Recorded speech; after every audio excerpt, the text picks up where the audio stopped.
Iraq's militia struts in the video war of nerves as hostages make it home with harrowing stories of survival. This is NBC Nightly News with Tom Brokaw. Sitting in for Tom tonight is Mary Alice Williams. Good evening. A new hit tonight for hundreds of women and children who were promised they could leave Iraq.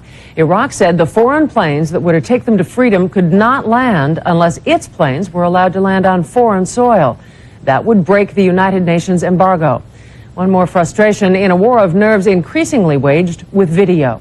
NBC's Mike Betcher has this report from Baghdad. Part of it, as you'll see, was censored by Iraqi authorities. September 3rd ended much the same way as September 2nd and September 1st and the final days of August.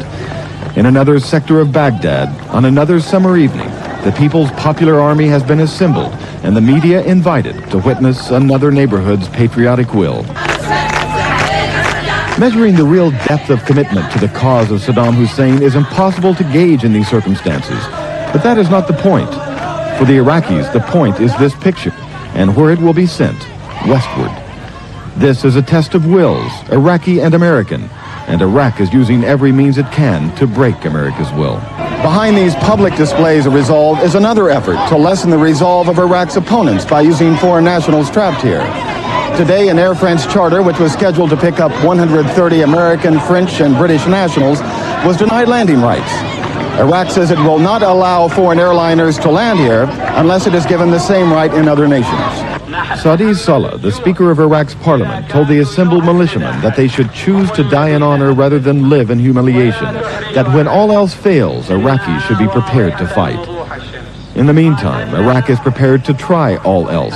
Keeping Americans and other non-Iraqis against their will has become the primary weapon. The presence of some foreigners as guests here will make the United States think before it starts its aggression, observed Mr. Salah. Foreigners have become Iraq's shield.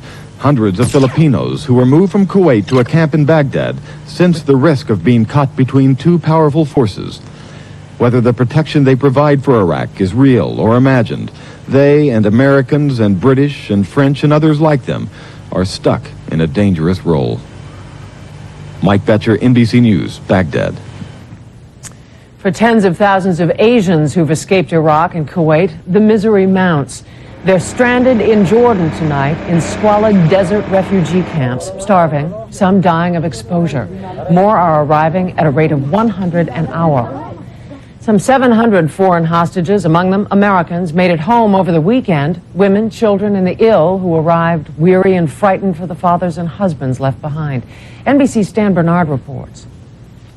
47 Americans made it back to the United States, and they brought with them tales, among them the story of an attempt to flee Kuwait across the desert to Saudi Arabia. We had 2 four-wheel drives and a map and 2 compasses.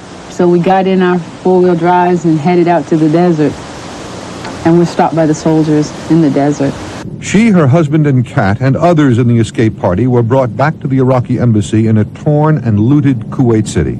They brought our luggage the next morning. When they did, we found we had been robbed of everything of value we had. To us, I think that was the worst part, to be robbed at the Iraqi embassy by Iraqi diplomats or Iraqi officials. Debbie Willis last saw her